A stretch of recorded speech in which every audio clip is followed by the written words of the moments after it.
Assalamualaikum warahmatullahi wabarakatuh. Alhamdulillahirrabbilalamin. Wassalatu wassalamu ala asrafil anbiya wal mursalin. Amma ba'du. Baik, apa kabar teman-teman sekalian? Pada pertemuan terakhir dalam mata kuliah akuntansi manajemen, di sini saya akan melakukan review review dari keseluruhan materi yang telah kita ajarkan, yang telah saya sampaikan sebelumnya terkait dengan akuntansi manajemen ya. Jadi akuntansi manajemen itu secara umum adalah akuntansi yang dikhususkan untuk pihak-pihak manajemen ya. Pihak-pihak manajemen dalam hal apa? Dalam hal untuk perencanaan, pengendalian dan evaluasi ya. Di mana pihak manajemen membutuhkan data-data akuntansi ya kan, untuk menyusun perencanaan, untuk proses kontrol operasional perusahaan, dan juga melakukan evaluasi atas apa yang telah dikerjakan oleh perusahaan selama periode tertentu ya. Nah, untuk itu ya, pihak manajemen membutuhkan informasi akuntansi tersebut ya. Nah, informasi akuntansinya juga tidak seperti halnya akuntansi keuangan ya kan. Akuntansi keuangan itu cenderung mengikuti standar yang telah ditentukan ya. Standar yang telah ditentukan ya, standar akuntansi. Informasinya kalau misalkan akuntansi manajemen itu informasi akuntansinya sesuai dengan apa yang dibutuhkan oleh pihak manajemen ya kan. Pihak manajemen membutuhkan informasi tentang apa ya kan, tentang informasi apa, kemudian akuntan harus menyediakan informasi tersebut dalam rangka si manajemen tersebut untuk pengambilan keputusan atau pengendalian ataupun proses evaluasi ya. Nah, dimana yang namanya perusahaan kan, dia harus berjalan secara ekonomis, efisien dan efektif ya. Perusahaan harus memiliki value of money ya. Dimana perusahaan tersebut harus operasionalnya harus berdasarkan ya tadi value of money tersebut.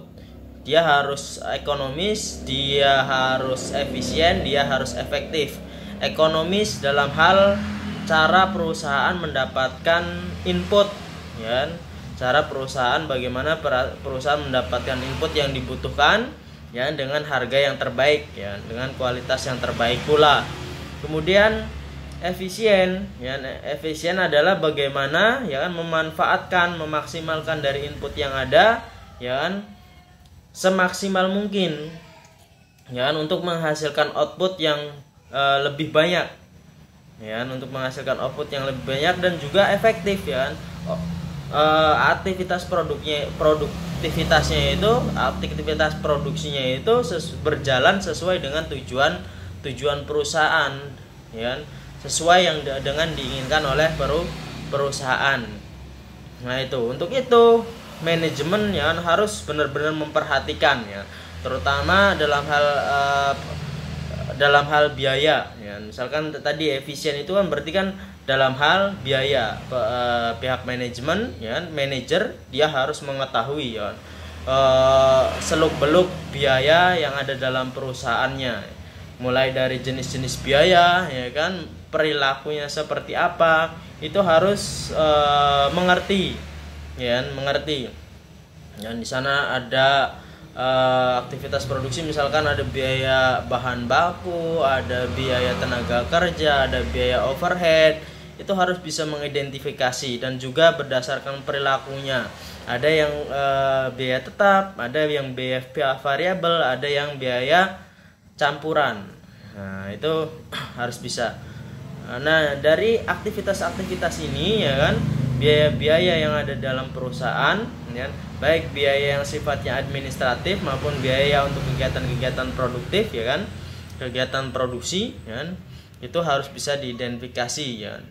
Perusahaan harus bisa mengkalkulasikan secara tepat dan bagaimana perusahaan ya kan memanfaatkan input yang ada itu secara maksimal ya, sehingga ada proses di sana, proses evaluasi yang berjalan secara terus menerus, ya, PFA, proses valuation activity, ya. Jadi proses evaluasi menilai dari aktivitas yang ada itu berjalan secara terus menerus. Bagaimana perusahaan berjalan secara efektif, ya kan, bisa berjalan, biaya-biayanya juga efisien digunakan, ya kan. Mana yang kira-kira biaya yang bisa ditekan lagi, ya kan, untuk menghasilkan produk yang efektif dan juga efisien, sehingga produknya itu bisa kompetitif di pasaran, ya kan, bisa lebih kompetitif dengan harga yang kompetitif, ya kan, bisa bersaing dengan perusahaan-perusahaan lainnya. Nah, ini yang harus dipikirkan oleh pihak manajemen, ya. Untuk itu pihak manajemen butuh, ya kan, menyusun yang namanya standar cost, ya, standar cost dari produknya, ya kan. Oh, produk saya itu standarnya untuk per unitnya berapa, ya kan, sehingga itu akan menjadi standar, ya. Nah, standar ini akan menjadi dasar untuk menilai, ya, untuk melakukan evaluasi, ya, apakah perusahaan sudah berjalan sesuai dengan tujuannya, tidak sesuai dengan yang diinginkan, tidak sesuai dengan targetnya, tidak, ya. Kalau misalkan tidak ada standarnya, tentu akan sulit, ya, perusahaan untuk melakukan penilaian kinerja, ya, melakukan evaluasi itu sangat sulit, ya. Untuk itu harus ada standar, ya. Nah, selain itu juga yang penting, ya, yaitu dalam hal penyusunan anggaran, ya, penyusunan anggaran, ya, ini juga penting, ya kan. Yang namanya perusahaan, ya kan, selain dia memiliki strategi jangka panjang, ya kan, dia juga memiliki perencanaan jangka pendek yang tertuang dalam anggaran.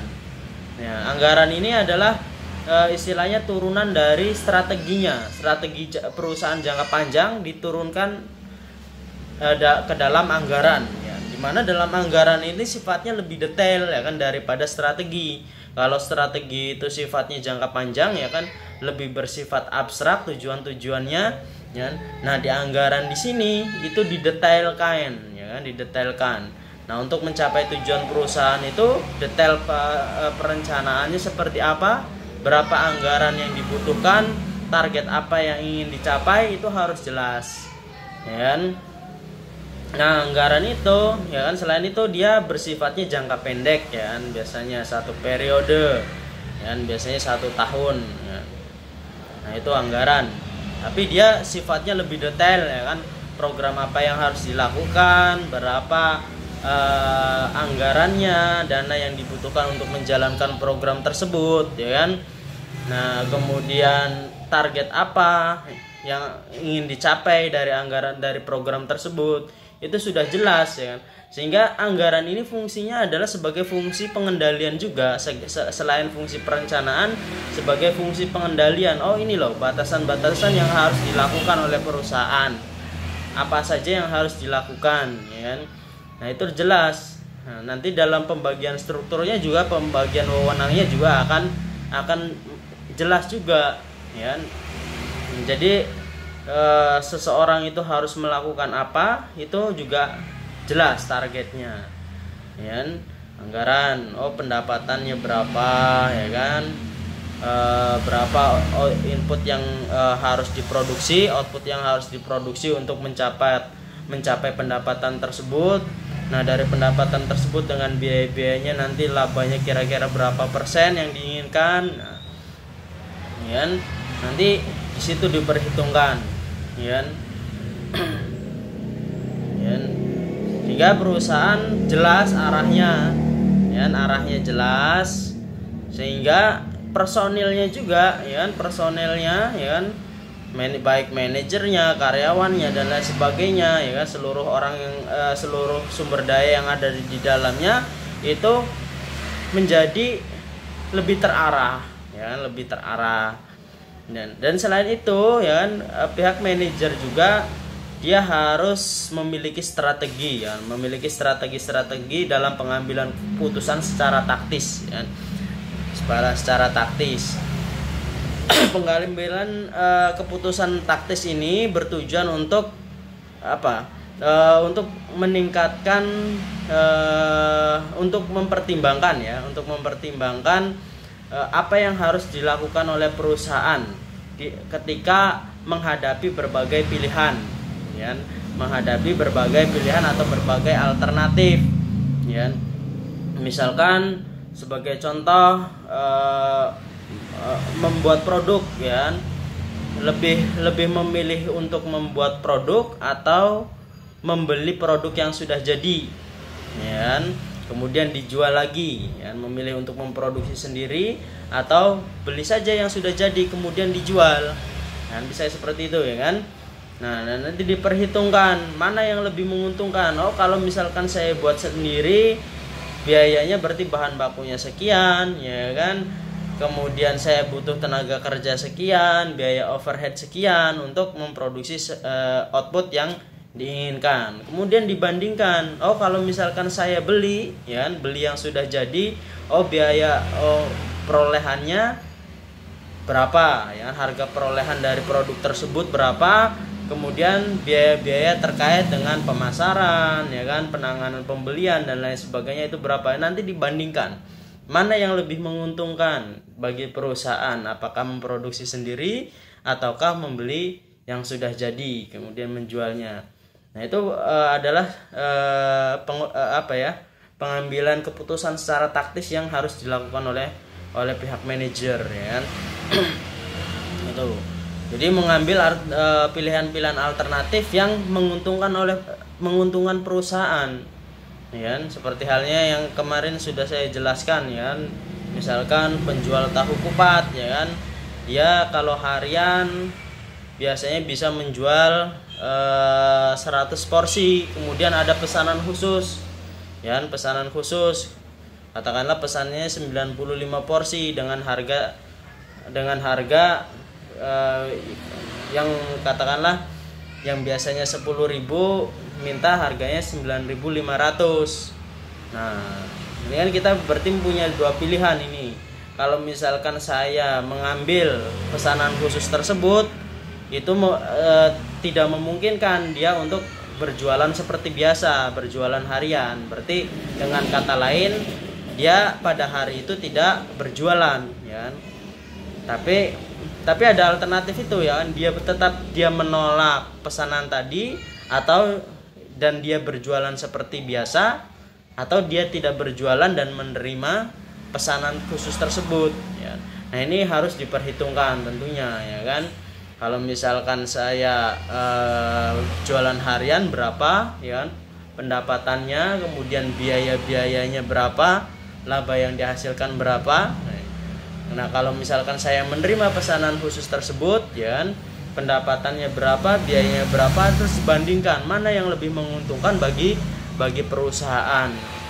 Itu adalah pengambilan keputusan secara taktis. Jadi pihak manajer ya kan harus memiliki kemampuan itu ya kan, dan itu tentunya didukung oleh data akuntansi ya kan.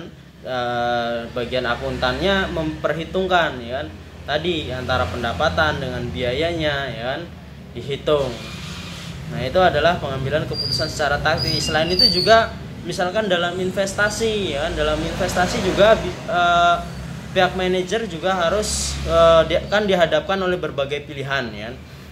Dihadapkan oleh berbagai pilihan. Misalkan pengen membeli mesin baru ya kan, beli mesin baru. Yang namanya beli mesin baru itu ya kan cara membelinya bisa dengan tunai ya kan, atau bisa juga dengan tukar tambah dengan mesin yang sudah ada, atau dengan cara katakanlah kredit, leasing ya kan, leasing dan lain sebagainya ya. Dan berbagai alternatif pembiayaan untuk membeli mesin. Nah, di sini juga pihak manajer di situ ya kan harus memiliki kemampuan ya kan dalam hal memilih alternatif investasi yang menguntungkan bagi perusahaan. Ini juga salah satu dalam itu ya, dalam hal pengambilan keputusan taktis ya.